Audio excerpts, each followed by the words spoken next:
सहनौ भुनक्तु सहनौ भुनक्तु सह वीर्यं करवावहै तेजस्विनावधीतमस्तु मा विद्विषावहै।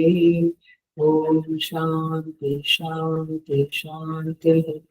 समस्तजनकल्याणे निरतं करुणामयं नमामि चिन्मयं देवं सद्गुरुं ब्रह्मविद्वम्।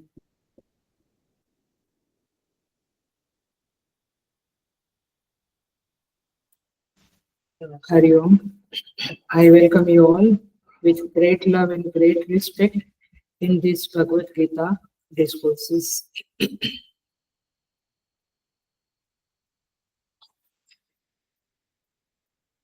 भगवान की और पूज्य गुरुदेव की कृपा से आज हम 12वां अध्याय शुरू कर रहे हैं। 11वां अध्याय समापन हुआ।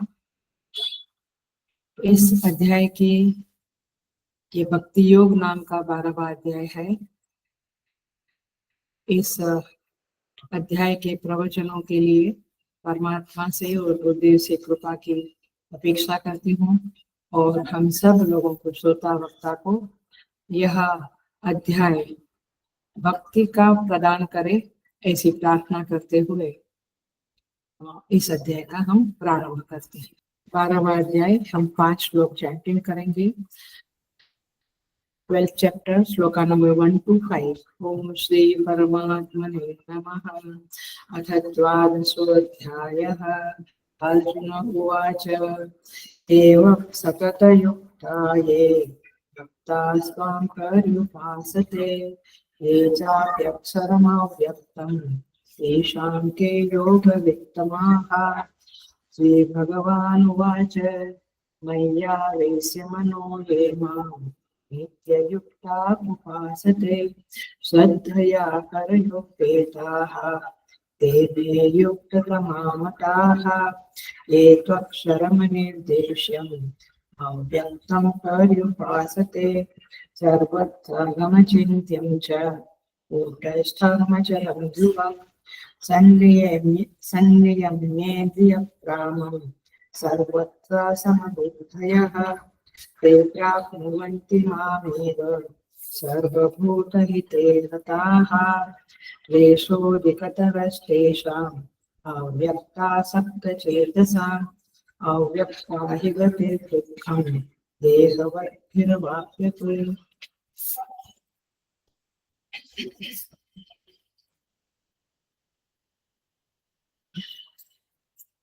सो ईश्वर के और गुरुदेव के, गुरुजनों के आज्ञा और आशीर्वाद की याचना करते हुए हम भूमिका में प्रवेश करते हैं।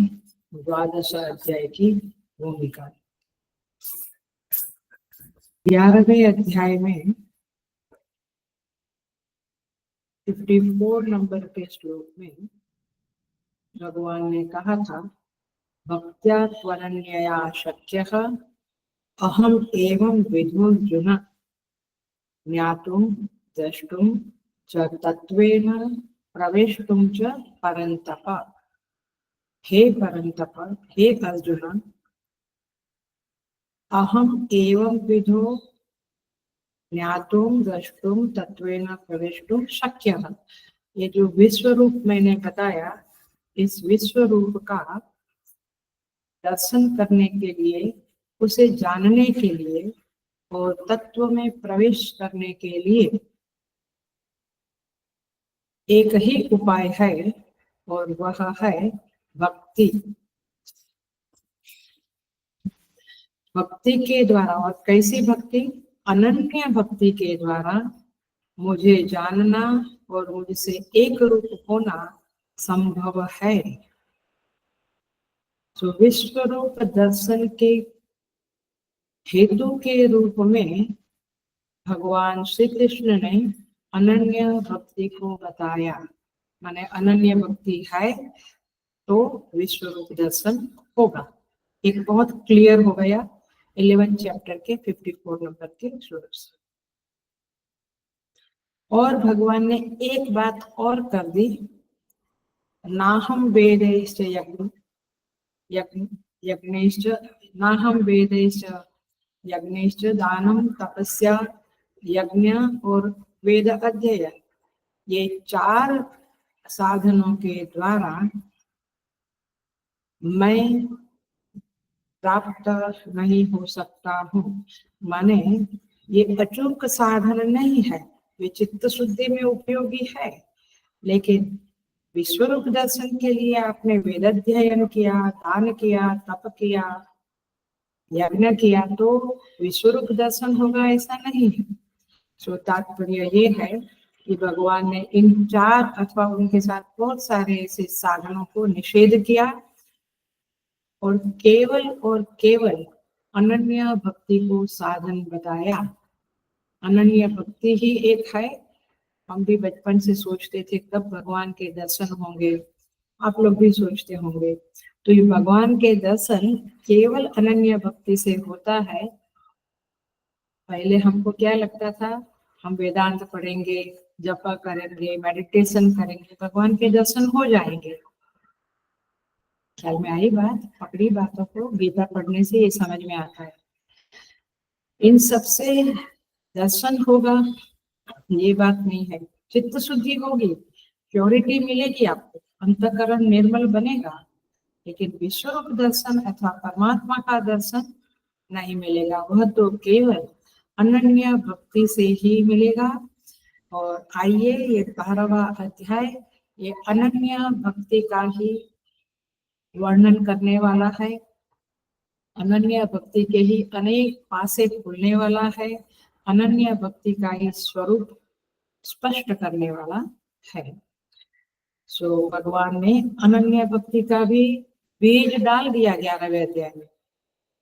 अंतिम श्लोक में भगवान कहते हैं, मत कर्म कृत मत परमः मद भक्तः संगवर्जितः निर्वैर सर्वभूतेषु यः स माम एति पांडव।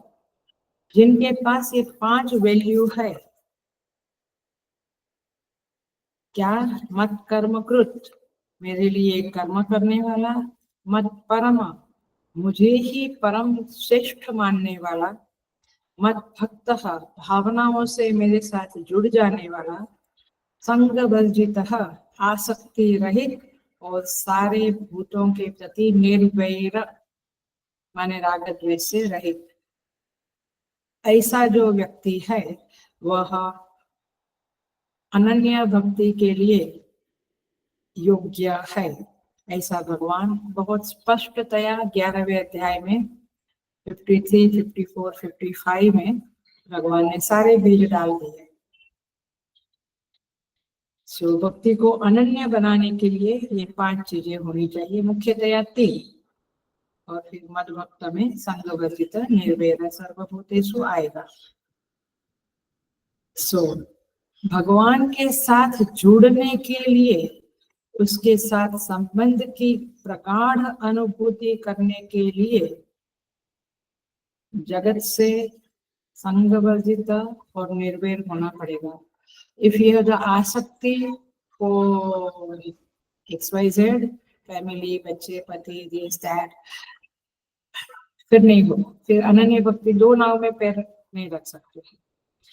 सो और निर्वैर, किसी के भी प्रति मन में नफरत ना होवे, ये मुख्य शर्त है अनन्य भक्ति की। तो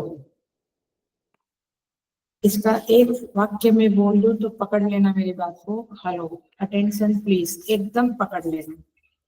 इसका अर्थ ये हुआ, किसी के साथ इतनी आसक्ति न होवे कि वह मुख्य संबंधी बन जावे और परमेश्वर गौण संबंधी बने। आजकल ये मैंने अभी हमारी यही स्थिति है, भगवान संबंधी है, हमारा उनके साथ रिश्ता है, लेकिन कैसा है?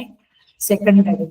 पहला रिश्ता पति पुत्र रिश्ता, उसको पलट डालो, परमात्मा के साथ मुख्य संबंध का रिश्ता होवे एंड फिर इन लोगों के साथ सेकेंडरी, तब जाके अनन्य भक्ति बन सकती है। सो भक्ति योग यह इस अध्याय का टाइटल है।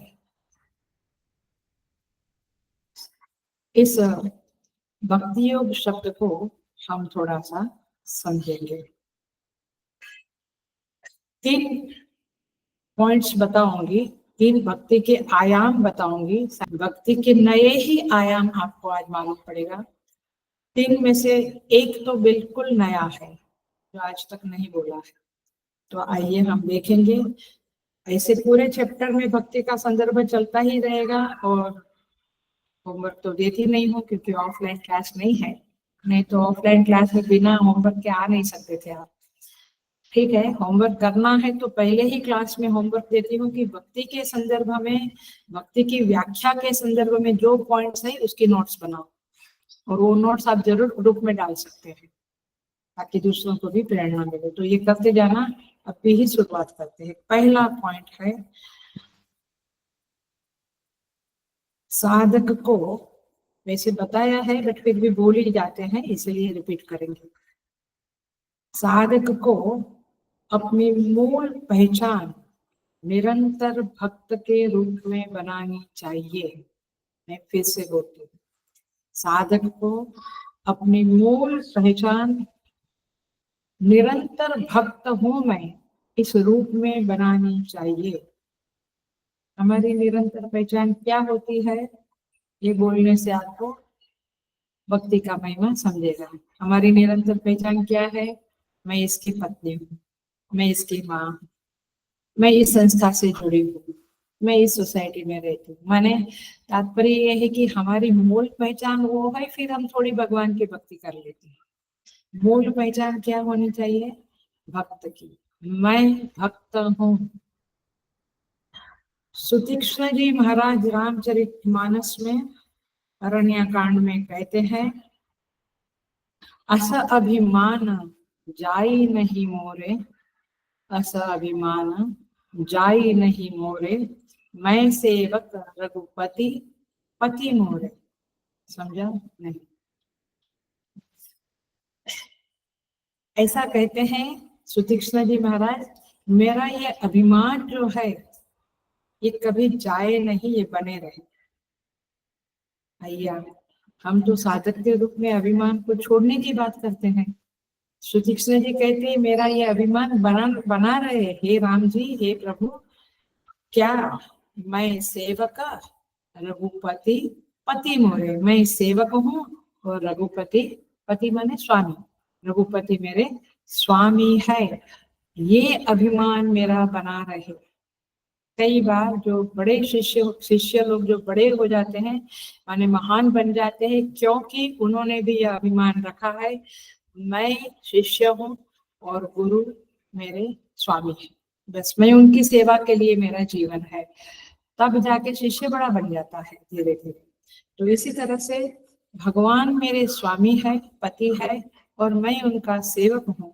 बस ये रिलेशनशिप जब दृढ़ हो जावे और ये अभिमान, ये प्राउड मन में रहे कि मैं इनका शिष्य हूँ और मैंने इनकी सेवा के लिए जीवन समर्पित किया है, तब ये अभिमान तो बने रहना चाहिए। नहीं तो कल आप दूसरे किसी को स्वामी मान के उनकी सेवा करेंगे। तो तात्पर्य ये है कि ये बड़ी कठिन बात है, ये 10 स्वामी 10 जगह पे सेवा उससे नहीं, ये एक स्वामी परमेश्वर की सेवा और मैं उनका सेवक। ये अभिमान, ये पहचान यदि शिष्य की बनी रहे, साधक की बनी रहे, तो इस नाते से वह वहां बहुत बड़ा महान भक्त बन सकता है। शर्त इतनी है कि अपना परमात्मा के साथ का संबंध मुख्य रहे तो बाकी संसार में संबंध रहे। आप ननंद हो, आप भाभी हो, आप मामी मासी चाची जो भी हो संबंध रखो, वो सारे संबंध गौण है। मुख्य संबंध परमात्मा के साथ बना रहे, ये मुख्य बात है। नहीं तो एक ही उसमें हो जाता है खत्म कारोबार।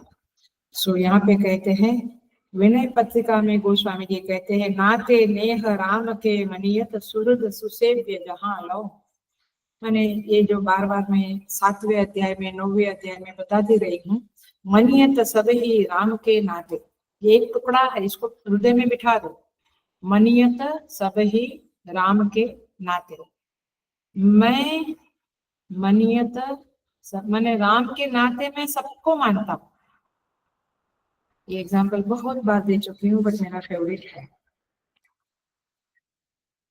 लड़की जब विवाह करके वधू बनकर जाती है तो उसका मूल संबंध किसके साथ होता है? पति के साथ। फिर वो भाभी बनती है, फिर वो चाची बनती है, किसके नाते? पति के। बहू बनती है, पति के नाते। माँ बनती है, पति के नाते सारे संबंध बनते हैं। मूल संबंध किसका है? पति। उससे डाइवर्स ले लिया और फिर इन लोगों से संबंध रखे, वो सही है? वो व्यभिचारी संबंध है।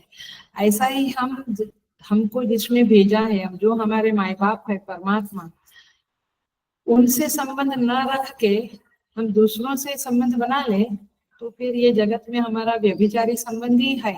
और इसीलिए सारे संबंध खोखले हैं। संबंधों में बहुत दम नहीं होता है। कब संबंध थोड़ा सरक जावे, संबंध की प्रगाढ़ता कम हो जावे, पता नहीं चलता है। और ये होता है सबके जीवन में। सो तात्पर्य ये है कि उस परमात्मा के नाते फिर देवर, जेठ, जेठानी, जिसके भी साथ संबंध बनाना है बना लो। और वे सारे संबंध उनके कारण है, जैसे पति के कारण सारे संबंध है, ऐसा हमें मालूम रहता है। वी आर, मतलब ये हुआ कि जब उधर जरा ज्यादा कर लिया तो पति का नाराजगी होता है, क्या लगा के रखा है। मैंने हर बार देखो तो देवर देवर देवर करते रहते हैं, हर बार देखो तो आया क्या। इवन बेटे के लिए पति लोग बोलते हैं कि हर बार बेटे का ही ध्यान रखती, मेरा ध्यान ही नहीं रखती। होता है ना, ये तो छोटी छोटी बातें हैं। लेकिन इसका अर्थ यही है कि सारी दुनिया से संबंध रखे, लेकिन परमात्मा के नाते, वो मेरा स्वामी, उनके नाते। तो ये जो है, इसका अर्थ है कि रिलेशनशिप जो है, संबंध जो है, भगवान से गाढ़ा संबंध रहे। बाकी के लोगों से ठीक है, शिथिल संबंध रहे, गौण संबंध। इसका अर्थ ये हुआ कि बाकी के लोगों के लिए हम भगवान को कॉम्प्रोमाइज करें तो संबंध आपका कहाँ ज्यादा है? गाढ़ा है संसार के साथ, भगवान के साथ नहीं है। तो इसलिए ये भक्ति का पहला आयाम है, पहला फेसेट है, पहली शर्त है, अथवा कहो कि एक जबरदस्त व्याख्या है भक्ति की। अब हम आते हैं दूसरी व्याख्या के ऊपर, दूसरे आयाम के ऊपर, जो आज तक शायद आपने नहीं सुना होगा। और बहुत जबरदस्त है वो तो बहुत जबरदस्त है, नया है। आप जरूर उसको अटेंशन से सुनना, ध्यान से सुनना, पकड़ लेना। भाष्यकार का कहना है, अहम इदम मम इदम नैसर्गिको लोक व्यवहार। ये एक वाक्य है, भाष्य, कोई भाष्य नहीं। अहम इदम मम इदम इति नैसर्गिको लोक व्यवहार। मैं यह हूँ, माने मैं श्रीमंत हूँ, मैं गोरा हूँ, मैं धनवान हूँ, सुने। अहम इदम, इदम माने यह, अहम माने मैं, अहम इदम मम इदम। वेरी वेरी, क्या हर बार 100 मन का शब्द है, बहुत भारी शब्द है। मम इदम, मेरा यह, मैं यह हूँ और मेरा यह है। अहम इदम मम इदम, ये दो शब्द जीवन में अखंड चलते हैं कि नहीं चलते? अखंड चलते हैं, ना क्यों बोलते हैं, ये अखंड चलते हैं। मैं ये हूँ एवरी टाइम। उसने मेरे साथ बात पहले नहीं किया, उसके साथ किया, मेरे को नहीं देखा, उसको। अहम इदम, और दूसरा मैं ये हूँ, ये हमारे अंदर बहुत स्ट्रांग रहता है। मैं श्रीमंत हूँ, मैं यहाँ रहता हूँ, मैं काला हूँ, गोरा हूँ, पढ़ा लिखा हूँ, अच्छा हूँ, सब कुछ अहम इदम। और मम इदम, ये मेरा है, ये गाड़ी मेरी, ये बंगला मेरा, ये घर के लोग मेरे, ये पति मेरा, ये बच्चे मेरे, सब कुछ मम इदम मम इदम मम इदम चलता रहता है। Is that right? संसार में ये चलता रहता है दिमाग में। इति नैसर्गिको लोक व्यवहार, ये नैसर्गिक है, ये स्वाभाविक चलता रहता है सबका। लोक व्यवहार माने व्यवहार में ये बातें चलती रहती है।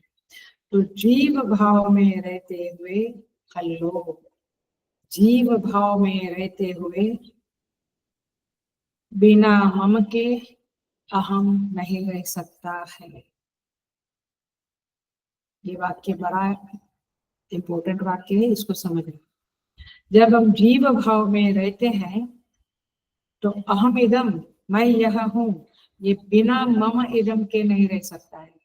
माने ये लैपटॉप मेरा, ये टेबल मेरा, ये मंदिर मेरा, ये मम वाला जो एरिया है ना, ये गाड़ी मेरी, ये तेरी, ये मम वाला जो एरिया है उसके बिना अहम, मैं नहीं रह सकता।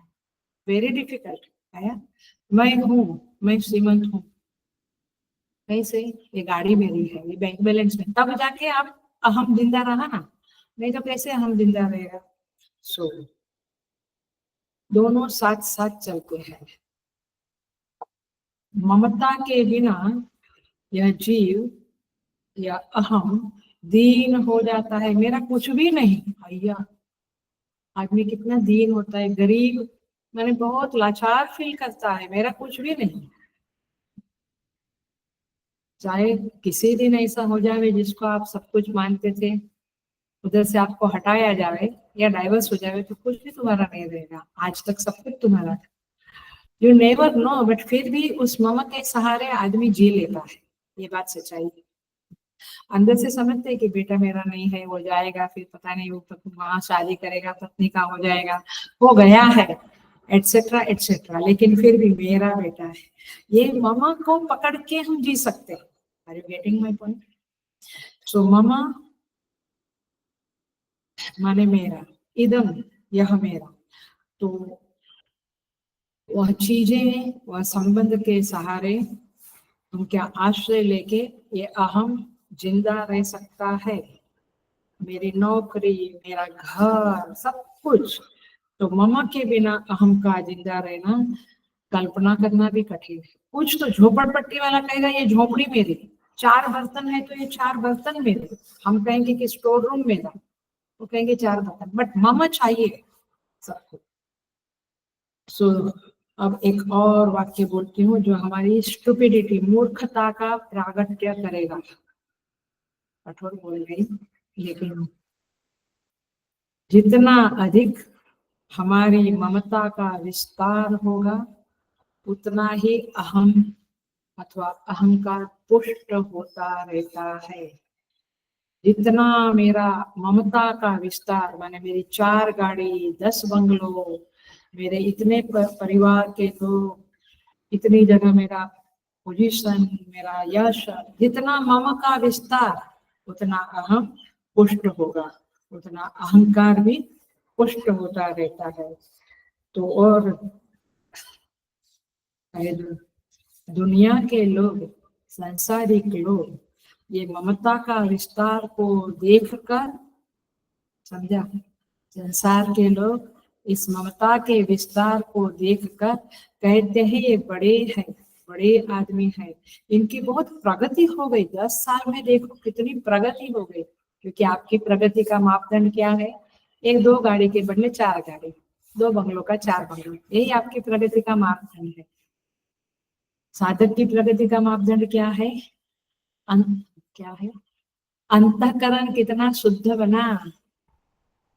समझ में आ रहा है मापदंड? हम लोग तो कई बार बड़े मजेदार होते हैं, इधर को भी प्रगति कहते हैं, इधर को भी प्रगति कहते हैं। तो आपकी वास्तविक मान्यता क्या है? एक मान्यता नहीं तो व्यभिचार है, और व्यभिचार है तो भक्त कभी नहीं बन सकोगे आप। अपनी इस बात को, मेरा प्रगति का मापदंड क्या है? मेरे अंतःकरण में कितना कपट खत्म हुआ, कितना झूठ खत्म हुआ, कितना मैं सेंसिटिव बना। सेंसिटिव माने दूसरों के दुखों के प्रति सहानुभूति वाला बना। नहीं तो सोसाइटी के प्रति भी नहीं है हमारा, बाजू वाले पड़ोसी के प्रति भी सेंसिटिव नहीं होते हैं लोग, तो दूर की क्या बात। सो प्रगति की परिभाषा आप अपनी डिसाइड करो। मोस्ट ऑफ द टाइम, ये मैं इसलिए कहती हूँ कि थोड़ा स्पष्ट बने, मोस्ट ऑफ द टाइम लोग मेरे पास आते हैं और कहते हैं कि बेटे का प्रगति हुए, जॉब अच्छा मिले। अभी कल ही कोई बता रहा था कि जॉब तो है यूएस कनाडा में, लेकिन खाली हैंड टू माउथ, माने अपना जीवन ठीक चल रहा है बट आगे के लिए तो पैसा ज्यादा चाहिए। आपका प्रगति, बेटा का अंतःकरण कितना शुद्ध हुआ, बेटा किस तरह से थोड़ा जप करे, थोड़ा तप करे, तो कैसा अंतःकरण शुद्ध होगा। और मैं सच में कहती हूँ, जितना अंदर का शुद्धि उतनी बाहर की प्रगति बढ़िया। बाकी की प्रगति डाउन कर देगी, किस दिन डाउन करेगी पता नहीं, बट अंतःकरण शुद्धि है और बाहर प्रगति हो रही है, जिंदाबाद, आपने बहुत अच्छा काम किया, नहीं समझ में। लेकिन बेटा, माने आपकी प्रगति की परिभाषा ही यह है, साथ, चलो मैं कहूंगी कि साथ में यह भी रखो कि वो थोड़ा ईश्वर के साथ अनुसंधान रखे, तब जाकर के फिर आप ठीक मदर हो, ठीक फादर। लेकिन केवल वो जॉब अच्छा मिले, आगे के लिए वो पैसा कमा के रखे वो लोग, और उनका आगे का जीवन सुरक्षित रहे, माय डियर। बड़े बड़े लोगों का भी क्या हुआ, आप क्यों उधर देखते, बड़े बड़े लोगों का भी जीवन सुरक्षित नहीं होता है, समझ में आ गई बात। बड़े लोग भी असुरक्षित है, तो वो प्रगति जो हुई जीवन में, उससे आप सुरक्षित बनोगे, ये बात भूल जाओ। सुरक्षितता तो अंदर जितना चित्त शुद्धि है, प्योरिटी ऑफ द माइंड है और ईश्वर से अनुसंधान है, उतना आप सुरक्षित है। बाकी तो दुनिया क्या आपको सुरक्षा देगी।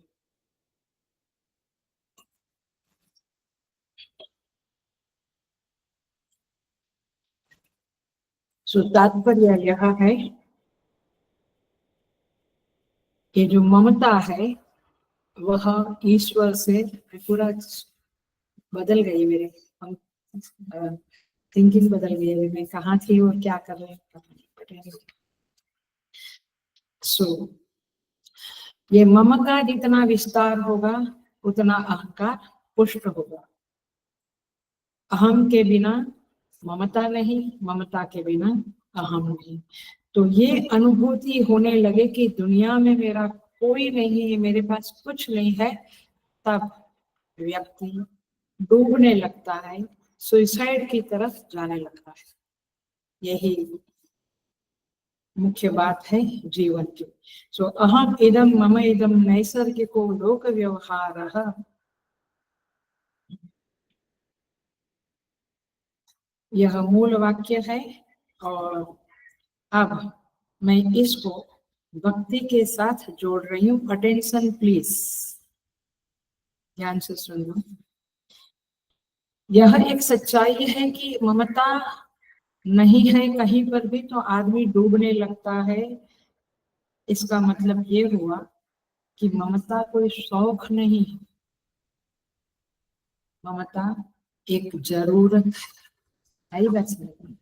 ममता कोई शौक नहीं है, ममता एक जरूरत है, ये पक्का है।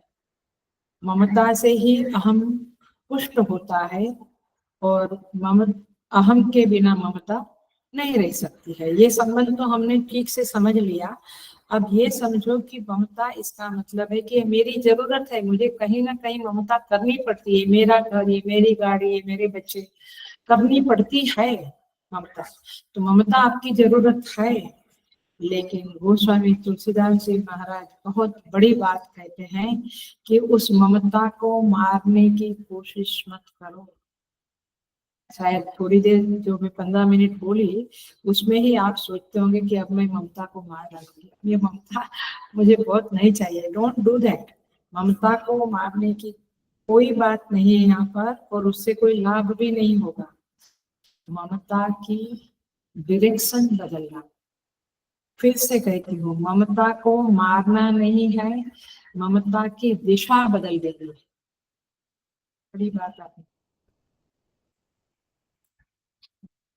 अहम इदम मम इदम, आई बात। ये तो चाहिए ही चाहिए, ये तो रहेगा जीवन में। हम सामान्य लोग हैं, अभी भक्त बने नहीं है, तो चलेगा ये। और भक्ति की जो व्याख्या करी हमने, आयाम बताया पहला, वो आयाम नहीं है तो ये आयाम भी ठीक नहीं होगा आपका।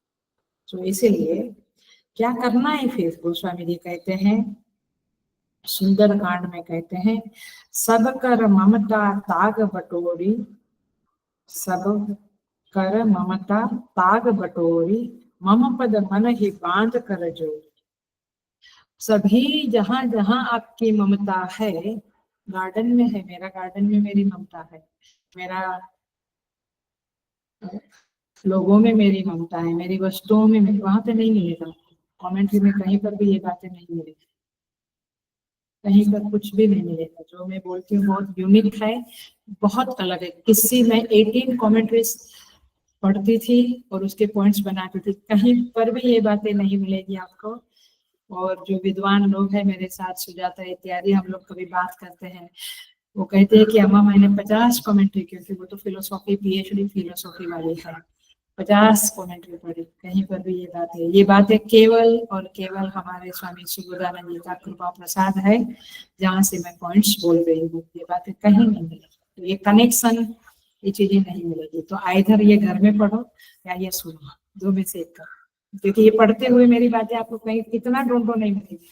वेरी यूनिक बातें हैं। और ये स्वामी जी जो है वो सुजाता को कहती है कि कोई ऐसे इस दुनिया में ऐसे इतना शास्त्र को गहरी दृष्टि से डीपनेस से देखने वाला आज तक कोई पैदा नहीं है, चाहे कितने बड़े बड़े महामंडल हो।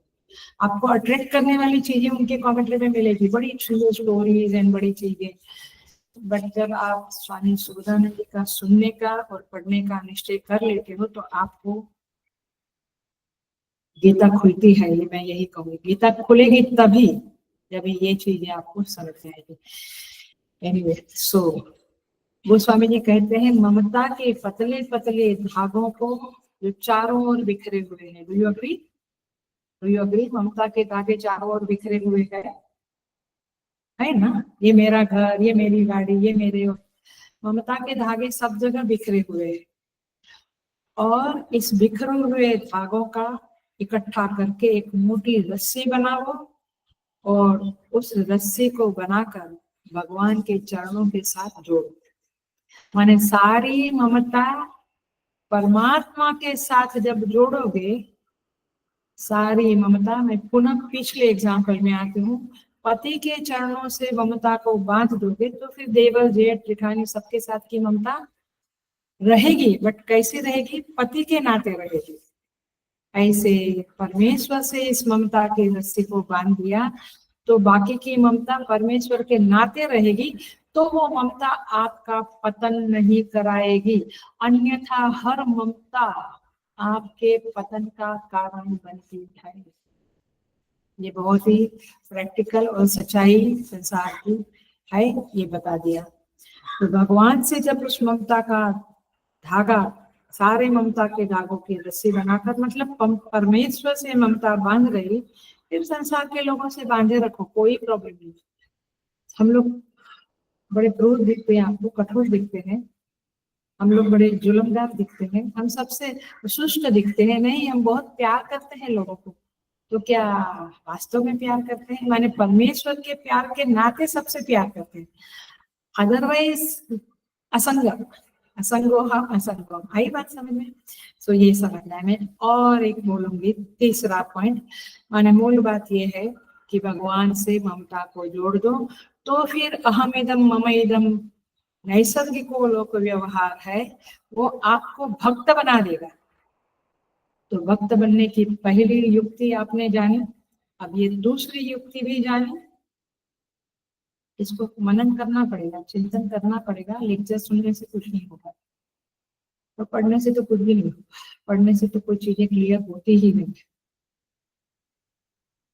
तीसरा पॉइंट, 2 पॉइंट और, मैं आज 3 पॉइंट बताऊंगी भक्ति का, फिर पूरे चैप्टर में भक्ति के संदर्भ में बातें खोलूंगी, तभी लगेगा आइया कि मैं रियली भक्त ऐसा लगेगा मैं सच में भक्त हूँ, मैं सच में भक्ति करता हूँ। अब ये 2 टेस्ट की आप देखो, आपका सबकॉन्शियस में चलता होगा कि ये 2 टेस्ट में मैं खरा तो नहीं उतर रहा हूँ, है ना?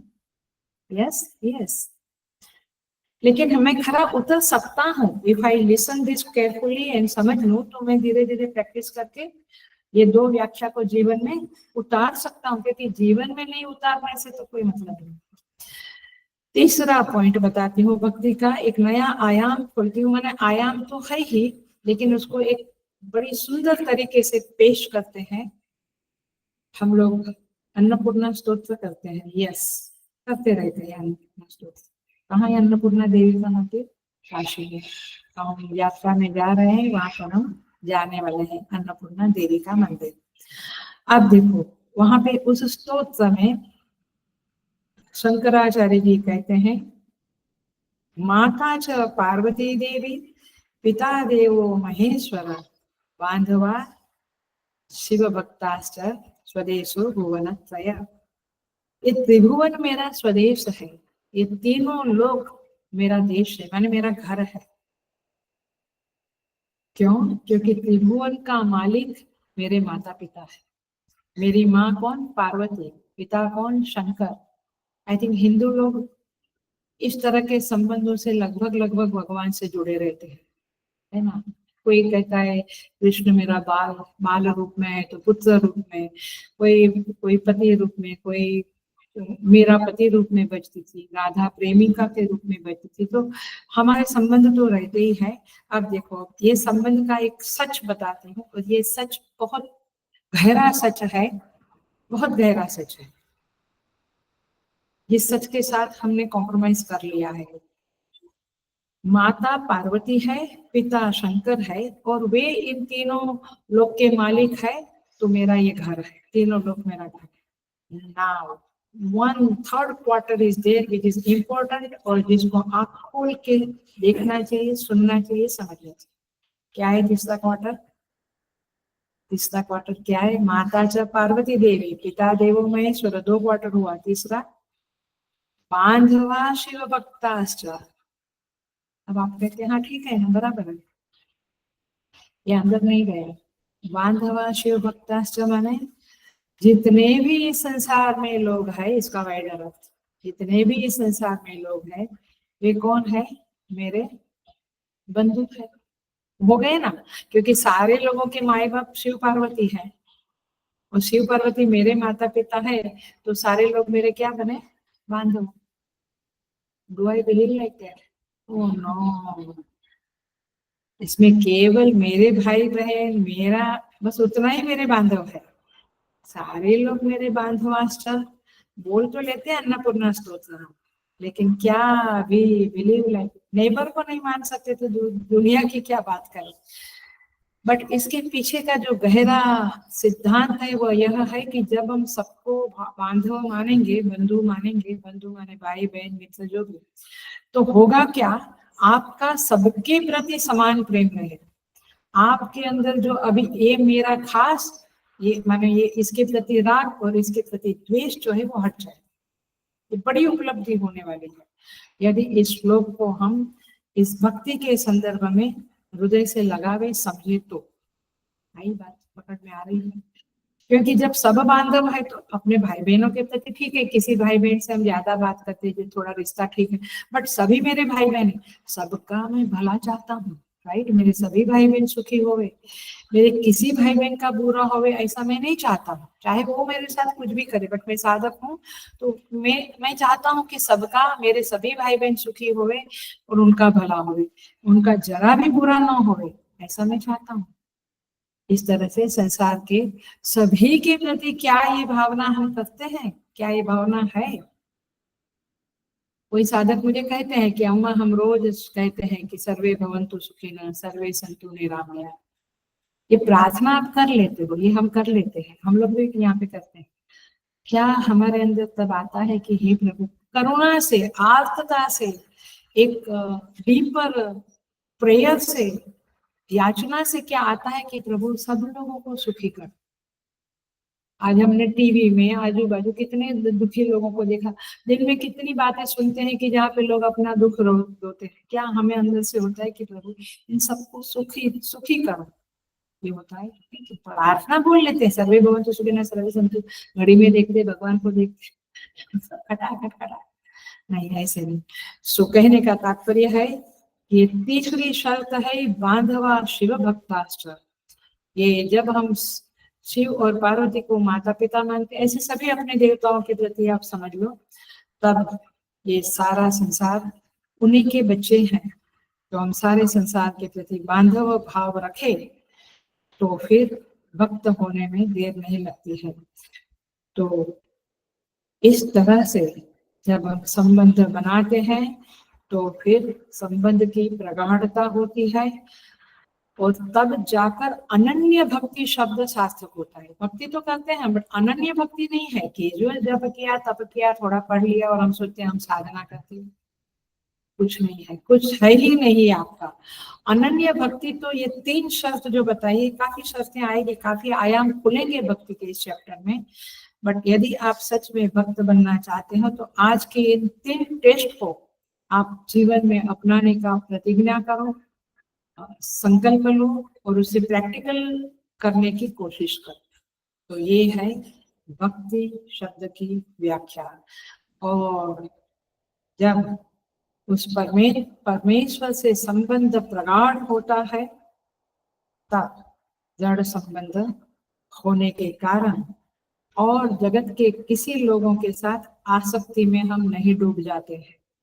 हम एक डिस्टेंस से, एक कर्तव्य पालन की दृष्टि से उनसे संबंधित रहते हैं।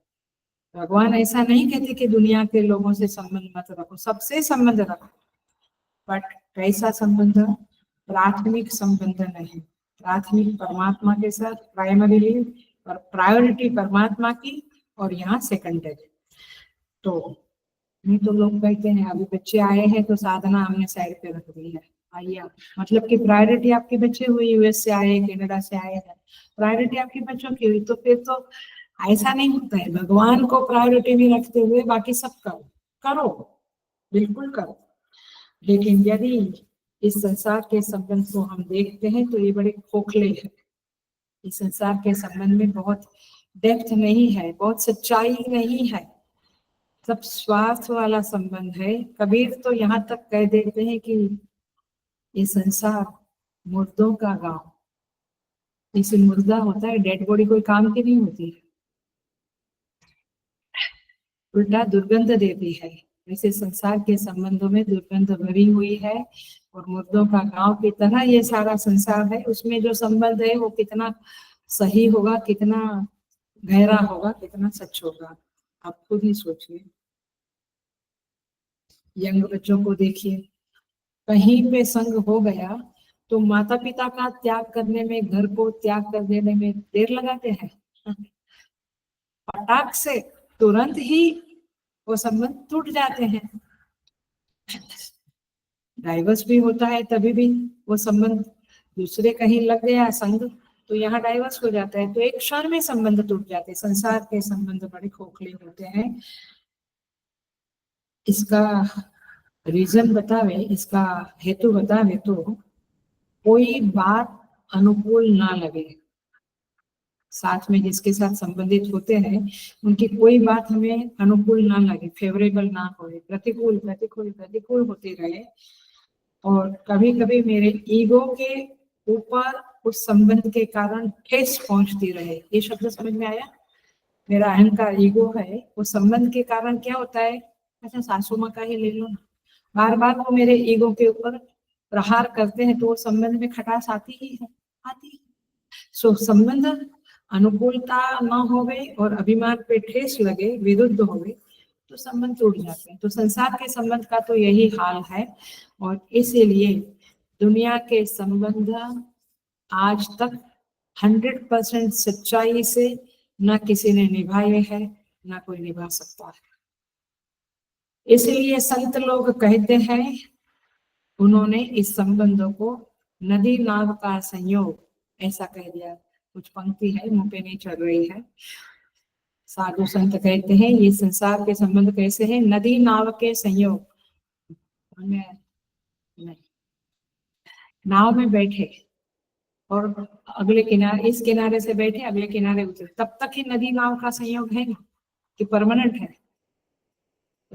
संसार के संबंध नदी नाव के संयोग के जैसे होते हैं, आज है कल। और हम तो देखते हैं, हम तो आपसे सुनते रहते हैं बातें, एक समय आता है तब कहते हैं ठीक है अम्मा, अब उनको भी तो अपना पत्नी के साथ संबंध निभाना है ना, तो वो हमको इग्नोर करे तो अभी it's okay, it's fine, finally he is my son. अच्छी बात है। ये द्राक्ष खट्टी है वाला मामला नहीं, आप सच्चाई को स्वीकार करो ना कि ये सच्चाई है जीवन की, ये संबंधों की सच्चाई है। अच्छा, पति किसी और के प्रेम में ना पड़े, बट पति अखा दिन रात जॉब के प्रति है, तो भी आपको लगता है ना कि भाई उनका तो अभी, मैंने वो संबंध में भी आपको थोड़ा सा क्या बोलेंगे, निराशाजनक होता है ना। तो संबंध सारे वैसे ही, आप खाली पति पत्नी या माँ बेटे या ऐसे संबंध मत देखो, हर चीज में मालूम पड़ता है। तो तात्पर्य ये है कि संसार के संबंध फ्रिजाइल है, खोखले हैं, सरकने वाले हैं, और इसीलिए ये संग और ये संग वर्जिता और निर्वैर सर्वभूतेषु, ये शब्द बहुत ही भारी शब्द है। और ये 54 नंबर के श्लोक में भगवान ने रख दिया है, एकादश 11वां अध्याय के 54 नंबर के श्लोक में। ये 5 शर्तें रखी है भक्ति की, जिसका मोटा मोटा भक्ति के 3 आयाम हमने बताया। और इसके ऊपर विचार करते हुए आप आज से शुरुआत करें हम लोग कि इन भक्ति के इन बिंदुओं को समझकर हम जीवन में सच में भक्ति के अंकुर होवे ऐसा पानी डालने का शुरुआत करें। नहीं तो फिर भ्रम में तो दुनिया रहती है, आई एम भक्त, मैं इतना जब करता तब करता, क्लास अटेंड करता, कुछ नहीं होगा। क्लास एक बार नहीं, हजारों जन्म अटेंड करते, कुछ नहीं होगा जब तक हम उसको प्रैक्टिकल में ना लाए। तब तक उसको दिन में उस क्लास को सोचना, समझना, उन बिंदुओं के उन आयामों को रिपीट करना माइंड में, और फिर अपने व्यवहार में, अपने भावना में, अपने विचार में देखना कि क्या हो रहा है। नहीं तो आपको इंटरेस्ट भी नहीं आएगा। आप जब तक भ्रम के गहरी जंगल में बैठे हो, भ्रम, इल्यूजन, डिल्यूजन से आप अत्यंत घिरे हुए हो, मोह आसक्ति में डूबे हुए हो, तब तक ये बातें आपको समझ में भी नहीं आएगी, इंटरेस्ट भी नहीं आएगा। प्रैक्टिकल करने की बात तो बहुत दूर है, भक्त बनने की बात तो करोड़ों जन्म के बाद भी पॉसिबल है कि नहीं पता नहीं। Are you getting the point? Very difficult, very difficult. तो पहले अंतःकरण शुद्धि करें और फिर ये भक्ति आपके जीवन में फलित होगी। हम प्रवेश करते हैं पहले श्लोक में। आइए। अर्जुन उवाच एवं सतत युक्ताये भक्ताः त्वां पर्युपासते। अर्जुन कहते हैं, हे भगवान, ये माने जो लोग भक्ता, अनन्य भक्त है, एवं सतत युक्ता, सतत परमात्मा से जुड़े हुए हैं, त्वां पर्युपासते, आपकी उपासना करते हैं। माने ये भक्त लोग जो अनन्य भक्त है आपकी उपासना करते हैं, नंबर 1 वे। और दूसरा ये माने दूसरे लोग, ये च अपि अक्षरम अव्यक्तम तेषां के योग वित्तमाः। ये अपि अक्षरम अव्यक्तम माने जो अक्षर पुरुष की, निराकार ब्रह्म की आराधना करते हैं, इन दोनों उपासकों में। समझ में आया? पहले कौन? भक्त लोग जो आपके रूप की आराधना करते हैं, दूसरे निराकार की आराधना करते हैं। ये दोनों में के योग वित्तवाः, इन दोनों में योग का श्रेष्ठ जानकार कौन है, ऐसा अर्जुन का प्रश्न है। आचार्य लोगों ने इसको किस तरह से समझा है, बताया है, हम अभी देखेंगे।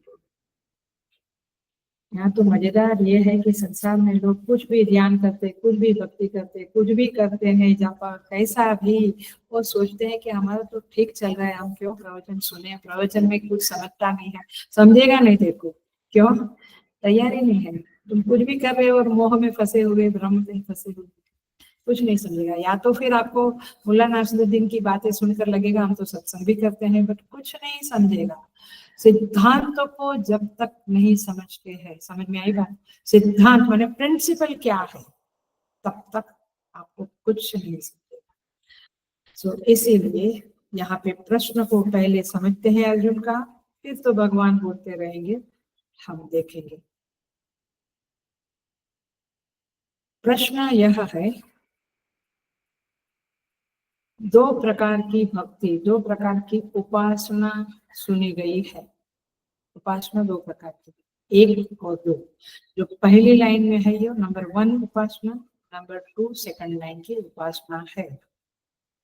ऐसे श्लोक पढ़ने से तो कुछ भी नहीं समझता है ना, लेकिन आप समझे, पहले श्लोक में, पहली लाइन में सगुण साकार की एक उपासना है, दूसरी लाइन में निर्गुण निराकार की उपासना के बारे में अर्जुन कह रहे हैं। आप देखिए, अर्जुन ने जो विश्व रूप देखा वो क्या था, वो सगुण साकार था। तो यहाँ पे कहते हैं उपास्य तो प्रभु केवल आप ही है, उपासना तो आपकी ही करनी है, उसमें कोई सवाल नहीं है। उपास्य एक है, बट उपासक दो है। आपकी आराधना करने वाले लोगों का दो विभाग किया जा सकता है, दो भागों में डिवीजन किया जा सकता है। वे दो लोग अलग अलग तरह से आपकी उपासना करते हैं। आप क्या करते हैं, हेलो, आप स्वयं खुद के अंदर इंट्रोस्पेक्शन करना कि मैं क्या कर रहा हूँ, मैं कैसी भक्ति कर रहा हूँ, माने मैं भक्त भी हूँ या नहीं, ये भ्रम में नहीं रहना है। सो एक है निर्गुण निराकार की उपासना करने वाले भक्त लोग, और एक है सगुण साकार की भक्ति करने वाले भक्त लोग। उपास्य एक, उपासक दो। अब देखो, अब जो उपासक लोग हैं सगुण साकार वाले, उनमें भी बहुत सारे विभाग हैं। निर्गुण वालों में भी है, बट सगुण में भी बहुत विभाग है। जैसे कोई श्री कृष्ण को अवतारी पुरुष के रूप में उपासना करते हैं, कोई उनको परमेश्वर के रूप में उपासना करते हैं, ठीक है। कोई उनको वृंदावन बिहारी मानते हैं, कोई उनको पार्थ सारथी के रूप में उपासना करते हैं, माने गुरु के रूप में। कोई द्वारकाधीश के रूप में उपासना करते हैं, माने राजा के रूप में। तो इस तरह से अनेक रूप में उपासना होती है, और संसार में लोग अलग अलग रूप में उपासना करते हैं। बट आखिर इन सब का इकट्ठा कर दो तो किसकी उपासना हो रही है, सगुण साकार की उपासना हो रही है। यही बात, घट बोलो, घड़ा बोलो, कोट बोलो, मटका बोलो, एक ही है, लेकिन नाम अलग है और रूप अलग है। लेकिन नाम रूप जिसका है वह एक ही है। समझ में आता है ये शब्द, नाम अलग है, वृंदावन बिहारी लाल की जय, द्वारकाधीश भगवान की जय, लेकिन है कौन, वो एक ही। नाम में भेद है, रूप में भेद है, वो है एक ही। लेकिन मूर्ख लोग इसमें भी झगड़े करते हैं, हमारे बड़े, तुम्हारे वृंदावन वाले बोलेंगे हमारे बड़े, ये बोलेंगे हमारे बड़े, माने भगवान। एनीवे, तो भगवान का एक ही विश्व रूप है, भगवान एक है, दैट इज नंबर सगुण साकार। अब दूसरी लाइन वाला जो जो एक डिस्क्रिप्शन है, वर्णन है परमात्मा का, वो किसका है, वो अरूप है, रूप रहित, अरूप, निराकार, निर्गुण का वर्णन है। कई लोग उनकी आराधना करते हैं, ऐसा अर्जुन भगवान को कहते हैं।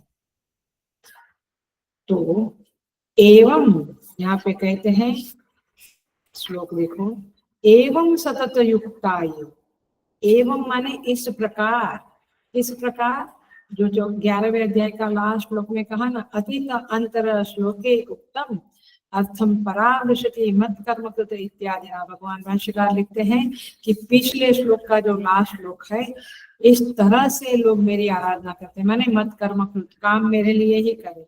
मेरे लिए कर्म करना माने सेवा करते हैं आश्रम में, लेकिन किसके लिए करते हैं? कोई नई जगह पे जब कई बार कोई लोग आते हैं हमारे आश्रम में, नए होते हैं, पाठ में बैठते हैं वगैरह, मुझे लगता है माने हम लोग को लगता है कि वो भगवान के लिए, भगवान की सेवा प्रार्थना आराधना के लिए आए हैं, बट बाद में मालूम पड़ता है वो भाई को ढूंढने आए, कोई मेड मिल जाए, तो आश्रम में तो रहते हैं ना मेड, है। तो मत कर्म कृत माने मेरे लिए कर्म करना।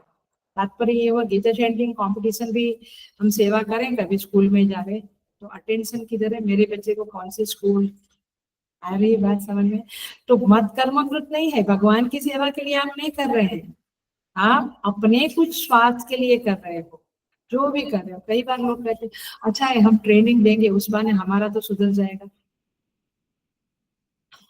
मैं भगवान की सेवा करूंगी, ये एटीट्यूड है कि मेरा सुधर जाएगा? आपका सुधर ही जाएगा, by one get one free है इधर, भगवान की करेंगे तो इधर सब कुछ मिलने वाला है, बट आपका स्वार्थ प्रकट हो जाता है। और हम लोग सोचते हैं कि अभी तैयार नहीं है, सेवा के लिए भी तैयार नहीं है, और प्रवचन सुनने के लिए तो तैयार है ही नहीं, क्योंकि वो तो बहुत गहरी बातें हैं, वो तो सुन लिया तो ये सब स्वार्थ निकल जाएगा आपका, सच में सुन लिया। सही बात। तो यहाँ पे एवं माने इस तरह से जो मत कर्म कृत, भगवान के लिए कर्म करता है, भगवान को ही श्रेष्ठ मानता है। आइया भगवान को कहा, कुकर को, खाने को, इसको, वो प्रायोरिटी है, भगवान तो सेकेंडरी है। तो मत परमः मत भक्त, ऐसा जो है, इस शब्द को जिसने फॉलो किया है, ऐसी व्यक्ति विश्व रूप को पाने के लिए योग्य बन जाता है, उसे भगवान का दर्शन हो जाता है, इसी जन्म में हो जाता है। क्यों नहीं होगा? यदि आपके जीवन में ये शर्तें फॉलो होने लगे हैं तो। ऐसा नहीं कि आप कंप्लीट मत कर्म बनेंगे, मत परम, तभी भगवान दर्शन देगा, ऐसा नहीं है। अर्जुन को 18वें अध्याय में नष्टो मोह हुआ, तो भले मोह रहे हमारे पास, हम अज्ञान रहे, लेकिन ये चीजें हमारे जीवन में हो जावे कि परमात्मा के बिना मेरे जीवन में कोई प्रायोरिटी नहीं, कोई श्रेष्ठ नहीं, किसी और का भरोसा नहीं, किसी और की आशा नहीं। नहीं मेरा बेटा है, बस खत्म हो गई बात। आपको क्या, किसका भरोसा हुआ? बेटे का। मेरा बैंक बैलेंस इनफ है, आई डोंट केयर, इनफ हो गया। आपका भगवान में भरोसा वाली बात अलग है। सो यहाँ पे कहते हैं यदि एक शर्त आपके जीवन में फॉलो होने लगती है तो भगवान के दर्शन सुलभ हो जाते हैं। तो ये पहली लाइन में क्या बताया? व्यक्त की उपासना, अवतारी पुरुष की उपासना, विश्वधारी भगवान की उपासना, अथवा चतुर्भुजधारी विष्णु की उपासना, जो भी है, बट रूप है, आकार है, नाम है, ऐसी उपासना करने वाले लोग का एक कैटेगरी है। तो उनकी उपासना करते हैं लोग, ऐसे भक्त लोग एक टाइप के हैं। अब देखो, इसको कहेंगे सगुण साकार सोपाधिक रूप। अब मैं थोड़ा सा, वैसे तो ये चैप्टर बड़ा इजी होगा, आपको बहुत गहराई नहीं होगी, बट ऑफ कोर्स भक्ति शब्द बहुत गहरा है, लेकिन एक थोड़ी सी गहरी बात बताने जा रही हूँ, ध्यान से सुनना। जब आपका अंतःकरण एक उपाधि है, आंख एक उपाधि है, कान एक उपाधि, माने जिसके जरिए आप सब कुछ व्यवहार करते हो, तो अंतःकरण की उपाधि के संदर्भ में अंतर्यामी रूप से प्रभु भासमान है, ये बात समझी? अंतःकरण है तो अंतर्यामी है, तो बिना अंतःकरण के अंतर्यामी कहाँ रहेगा? आ रही बात? तो अंतःकरण के संदर्भ में अंतर्यामी भास रहा है आपको? यस, वो बोलता है ना अंदर से, अबे ध्यान से सुनो, पकड़ो इस बात को, इसका अभ्यास करना बाद में, ऐसा बोल रहा है ना अंदर से। तो अंतःकरण के संदर्भ में अंतर्यामी आपको महसूस हो रहा है, अंदर कोई है जो कहता है ऐसा मत करो, झूठ मत बोलो, ऐसी वाणी मत बोलो, ऐसा कोई कह रहा है। तो वह जो अंतर्यामी है उसकी कई लोग उपासना करते हैं। Have you ever thought about it? ये कभी आपको समझ में आया था? हम तो केवल मोर पंख, बांसुरी, मैक्सिमम गणपति का एक रूप है, देवी का एक रूप है, उसकी आराधना करते हैं। बट कई लोग जो इस तरह के, खास करके हमारे स्वामी जी का जो विजन है, उस विजन को जो एक्सेप्ट करते हैं, जो समझते हैं, वे लोग, ऐसे काफी साधक लोग हैं जो इस तरह से अंतर्यामी की उपासना करने लगे हैं। माने वे अपने अंतर्यामी की आवाज को फॉलो करते हैं सदा, चाहे मर जाना पड़े, चाहे कुछ भी हो जाए, संबंध टूट जाए, लेकिन अंतर्यामी की आवाज माने धर्म की आवाज। अंतर्यामी धर्म का कस्टोडियन है, धर्म को संभाल के रखने वाला है। सो ये अंतःकरण उपाधिक परमेश्वर जो है, अंतःकरण की उपाधि से जो अंतर्यामी है, उसको जो देखता है, उसकी जो उपासना करता है, वह भी सगुण साकार की उपासना है, सगुण निराकार की उपासना है। ये कृष्ण जी जो दिखते हैं, गणपति, वो सगुण साकार की उपासना, लेकिन ये अंतर्यामी सगुण निराकार की उपासना। ऐसे भी उपासक लोग हैं। You must know about it and you must grow to this kind of उपासना। कब तक हम बिली पत्र चढ़ाते रहेंगे, अभिषेक करते रहेंगे? ये अंतर्यामी के साथ एक कनेक्शन करना, उनकी आवाज को सुनकर जीवन में फॉलो करना, यह भी एक उपासना है। तो इस उपासना को भी लोग करते हैं। तो ये अंतर्यामी है। ये अंतर्यामी अंतःकरण उपाधिक नहीं बनता है, वो बनता नहीं है।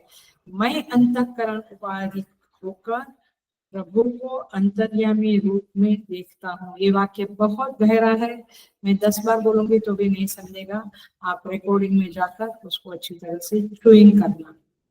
मैं अंतःकरण उपाधिक, अंतर्यामी अंतःकरण उपाधिक नहीं बनता है, मैं अंतःकरण उपाधिक बनकर प्रभु को अंतर्यामी रूप में देखता। वह वास्तव में चेतन है, लेकिन उपाधि के संदर्भ में वो अनेक रूप धारण करता है, जैसे विश्व रूप में धारण किया। तो इस तरह से जब मेरा हृदय प्रार्थना की उपाधि से उपयुक्त होता है, उपहित होता है, तो वह चेतन, वो परमात्मा प्रार्थना की उपाधि, प्रार्थनोपाधिक होकर दयालु के रूप में उपस्थित होता है। हम कहते भगवान दया नहीं करता, भगवान देखता नहीं, मेरी प्रार्थना सुनता नहीं। तूने किस तरह से प्रार्थना की? प्रार्थना की उपाधि से परमात्मा दयालु के रूप में प्राप्त होता है। और कई साधक आर्थो जिज्ञासु आर्थो जिज्ञासु अर्थार्थी ज्ञानी च भरतर्षभ 7 चैप्टर में आता है। आप आर्त हो तो भगवान आपके दुखों का हरण करने वाले के रूप में उपस्थित होते हैं, आप भक्त हो तो भगवान के रूप में, आप मुमुक्षु हो तो ज्ञानी के रूप में। तो इस तरह से वो अलग अलग रूप धारण करता है। मैं क्या बात कर रही हूँ समझ में आ रहा है? पहली लाइन जो है सगुण साकार, उसी मैंने पहली लाइन एक सगुण साकार की उपासना है, दूसरी निर्गुण की है। निर्गुण में आज नहीं जा सकेंगे, सगुण को ही मैं अलग अलग आयामों से समझा रही हूँ, अलग अलग तरह से। नहीं तो हमको तो लगता है सब लोग मोर पंख वाले भगवान की ही आराधना करते हैं, ऐसा नहीं, दुनिया में बहुत प्रकार के लोग। सो इस तरह से यहाँ पे परमात्मा का देखो रूप अलग अलग होता है, बट सभी लोग सगुण साकार के उपासक लोग हैं। देखो सुग्रीव जब बैठा रहा, माने भगवान को प्रॉमिस करके गया कि बारिश के बाद मैं आपको मदद करूंगा सीता जी की शोध के लिए, फिर भूल ही गया। तो उसको लक्ष्य निष्ठ बनाने के लिए भय दिखलाया गया। तो भय का प्रयोजन, भगवान भयभीत होकर भी आपके सामने प्रस्तुत होंगे, ये भी उनका एक रूप है। और इसीलिए रुद्रम में कहते हैं हर रूप को भगवान, हर रूप को नमस्कार करते हैं। तो तात्पर्य यह है कि प्रभु हर रूप में आपके सामने प्रकट होते हैं, आप उनकी उपासना करो। बट ये उपाधि के संदर्भ में उपासनाएं हैं।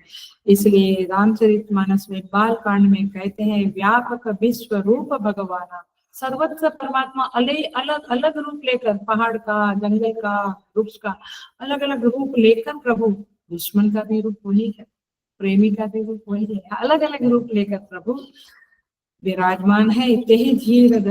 तेहि धरि देह चरित करी नाना, और अनेक प्रकार के चरित्र करते रहते हैं।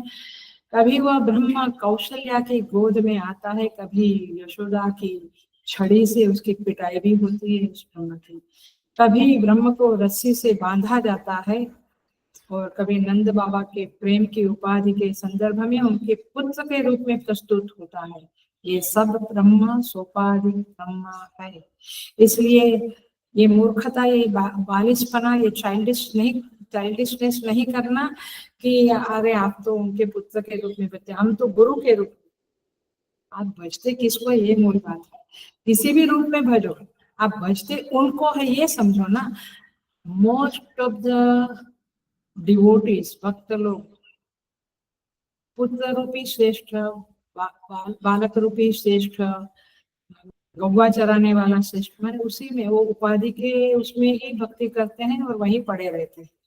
तो ये समझना है कि एक ही है वह, और इसलिए वह महाकाल भी है।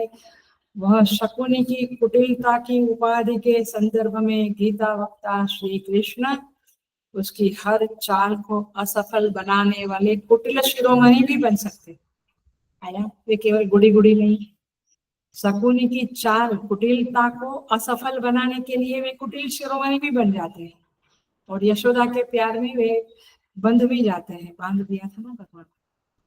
सो उपाधि भेद होगा तो व्यवहार भेद भी होगा, और चरित्र भेद रूप भेद भी होगा।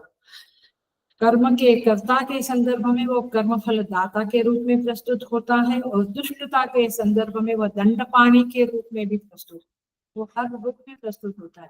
तो दंडपाणी कोई बेकार रूप है ऐसा नहीं, वो भी वैसा ही रूप है। जब हम गलतियां करते हैं तो हमारे सामने वो कठोर परिस्थिति अथवा कठोर गुरु का रूप लेकर प्रस्तुत होते हैं। तो इस तरह से ये भगवान प्रस्तुत होते हैं, और वे सतत युक्ता, बट किसके सामने प्रस्तुत होते हैं? जो सतत युक्ता है, सेकंड लाइन अगले क्लास में होगी। ये सतत युक्ता शब्द का अर्थ है जो उनके साथ सतत जुड़े हुए रहते हैं। जुड़े हुए रहते हैं का मतलब जरा समझे। ऐसा नहीं कि दिन रात श्री राम जय राम जय जय राम करना, ऐसा नहीं करना। आप किसी से बात करते हैं, कोई ऑफिस में काम करते हैं, तो कैसे श्री राम जय राम करेंगे? तो सतत युक्ता का अर्थ क्या है ये समझे। यह प्रश्न पूछा जाए कि आप कितनी देर के लिए मनुष्य हो, तो आप क्या कहेंगे?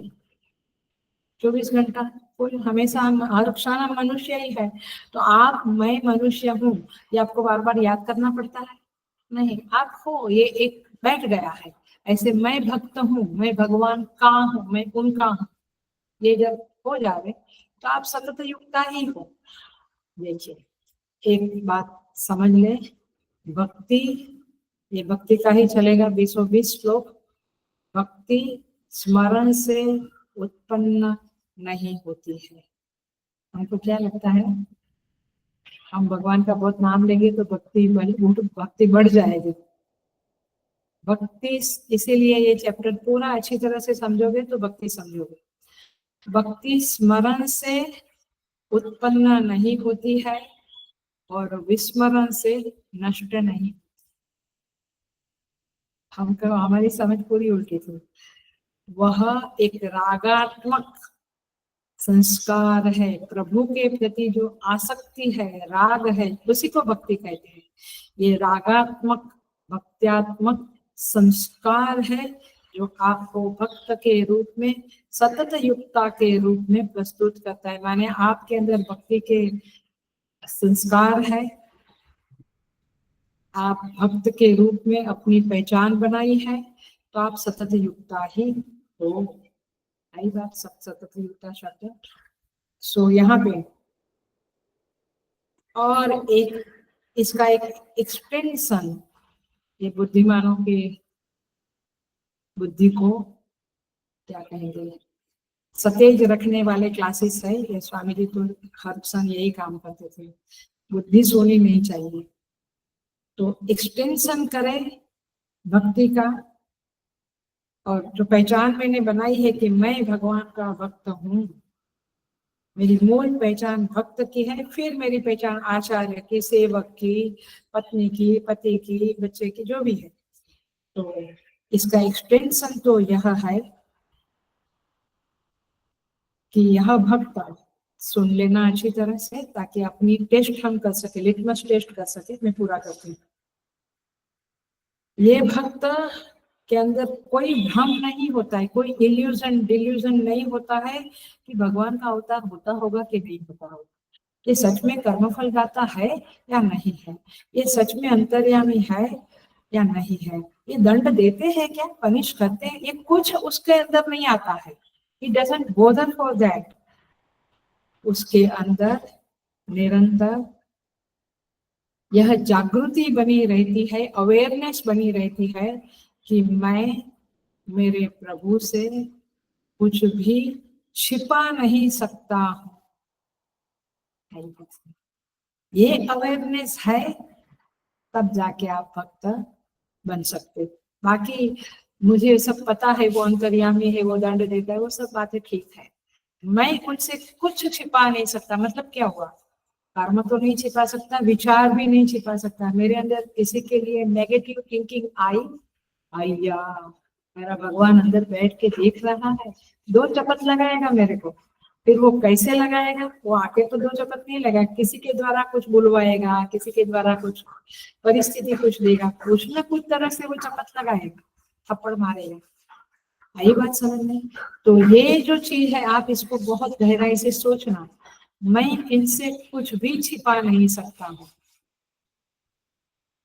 बस ये आपके अंदर अवेयरनेस है, तो आप आगे भक्त के रूप में खेल सकते हो। आपकी भक्ति फलवित हो सकती है, आपकी भक्ति को पानी मिलेगा। सो इस तरह से देखिए, ये सतत युक्ता माने आप उनसे सतत जुड़े हुए हो। इसका अर्थ इसी तरह से कुछ सिद्धांत बनावे, बहुत सारा तो मैं लंबा करूंगी तो एक ही क्लास पूरा साल चलेगा। ऐसा सारा जीवन हमारा है कि जहां हम ये जागृति बनाए रखें। बट एक बात बता दी जो वेरी इंपॉर्टेंट है, इतनी भी जागृति है तो भक्ति को पानी मिल गया। तो इस तरह से भगवान के ख्यालों में रहना, इसका अर्थ ये हुआ कि उनकी प्रेजेंस को, उनके एहसास को, उनकी उपस्थिति को आसपास में महसूस करना, तब जाके हम कुछ गलत काम नहीं कर पाएंगे, अन्यथा तो वी डोंट नो। और मैं एक बड़े कॉन्फिडेंस के साथ, बड़े कन्विक्शन के साथ, बड़े अनुभव के साथ कह सकूंगी कि जब हमारा इस तरह का संबंध बनता है तो वह हमें, हमारी बुद्धि में वह प्रकाश डालता है कि हम गलत काम ना करें, गलत ना सोचे, गलत भावना ना करें। माने हमारी बुद्धि को वह संभालता है। तेषां सतत युक्ता नाम ददामि बुद्धि योगम ते। कितना प्यारा 10वां अध्याय का कितना प्यारा श्लोक है। माने जब हम भगवान के अस्तित्व को, उनके उपस्थिति को, विद्यमानता को हम अपने आसपास महसूस करेंगे, एहसास करते रहेंगे अखंड, तो फिर वो हमारी बुद्धि को भी ठीक रखेगा और फिर हमें उनसे कुछ छिपाने की जरूरत नहीं पड़ेगी। और यही भक्ति का संदर्भ है, यही सतत युक्ता है और यही भक्ति का चौथा आयाम है। आप लिखते जाना, सोचते जाना, नोट्स बनाते जाना। इस तरह से हम यहाँ पे ये पूरा करते हैं। देखो, इसका एक और पॉइंट बता दो। इसका अर्थ ये नहीं कि हम गुस्सा ना करें, हमारे अंदर जेलसी ना है, वो तो सब होता रहेगा, कुछ ना कुछ आता रहेगा, लोभ आएगा, जेलसी आएगी, कुछ ना कुछ आता रहेगा। लक्ष्मण जी ने क्रोध किया था स्वयंवर में, याद है ना, विश्वामित्र जी के साथ स्वयंवर में कैसा, जब जनक राजा ने कहा कि यहाँ कोई मर्द नहीं है जो ये उठा सके, तो कितने क्रोध से बोलने लगे थे। माने सुग्रीव जब मदद को नहीं आया तभी भी कहा था कि वो बाण अभी भी राम के उसमें पड़ा है, जो इसके द्वारा उन्होंने खरदूषण को मारा था। उन्होंने क्रोध तो करते हैं, बट किसके लिए किया, भगवान के लिए। आया। भरत जी भी बोलते हैं, लक्ष्मण जी जब आते हैं, माने ये लोग सब रावण को मार कर लंका के ऊपर जीत करके जब वनवास पूरा करके अयोध्या में पधारते हैं, 1 महीना के बाद जब सब भाई लोग बैठे हैं तो हंसते हंसते भरत जी कहते हैं लक्ष्मण जी को, तुम तो बड़े बड़भागी हो, राम जी के साथ रहने को मिला। तो जेलसी है एक प्रकार की, लेकिन वो भी किसके लिए? भगवान के लिए। तो सतत युक्ता ही है। इन दुर्गुणों के, इस नेगेटिव फीलिंग्स के साथ भी ये लोग सतत युक्ता है। तो ऐसा आप नहीं सोचना कि बाप रे मेरे अंदर तो गुस्सा है, जेलसी है, लोग है, सब कुछ भले हो गए, लेकिन किसके लिए? गुरुदेव को तो फिर परम लोभी बोलेंगे। एक के बाद एक सेंटर खोलते गए और इतने सारे गीता जयंती कंपटीशन सारे सेंटरों में होती रहती है, इतने बाल विहार खोले, तो उनका तो लोभ बहुत हो गया और वे गुस्सा भी करते थे, बट किसके लिए? परमात्मा के। तो ये बातें समझने वाली है। नहीं तो अज्ञानी लोग महापुरुषों में कितने दोष ढूंढते रहते हैं कि वे तो ऐसा करते, वे तो ऐसा करते, अरे बट किसके लिए करते? ऑफिस में जाते हैं, हम ऑफिस में भी थोड़ा काम करते, किसके लिए करते हैं? आश्रम का, भगवान का, गुरु का काम हो, भी इसके लिए करते। तो सतत युक्ता ही है, चाहे हम प्रवचन करें, चाहे ऑफिस में काम करें, मैंने कोई भी साधन परमात्मा के साथ जुड़ा रहना, ये मुख्य बात है। आप भी इस तरह से कर सकते हैं, प्रोवाइडेड आप अपनी पहचान भक्त की बनाए, पत्नी की, पति की, गुड़ की, बैठ की, धनवान की, वो सब पहचाने छोड़, तब जाके फिर कोई फर्क नहीं रहेगा। तो इस तरह से ये भक्ति का संदर्भ में कुछ बातें हुई है। अगले क्लास में आगे बढ़ेंगे। और हर चैप्टर बहुत सुंदर ही है। 11वां अध्याय था तभी लगता था कि विश्वरूप दर्शन कितना बढ़िया चैप्टर है, अब ये भी बहुत बढ़िया है। 13वां तो ज्ञान के संदर्भ में बहुत बड़ा चैप्टर होगा। एनीवे, भगवान हमारी साधना को आगे बढ़ाते रहे, हमें भक्ति प्रदान करे सबको, यही दुआ करते हुए ओम पूर्णमद पूर्णमिदं पूर्णात् पूर्णमुदच्यते पूर्णस्य पूर्णमादाय पूर्णमेवावशिष्यते। ओम शांति शांति शांति। हरि ओम। श्री गुरुभ्यो नमः। हरि ओम।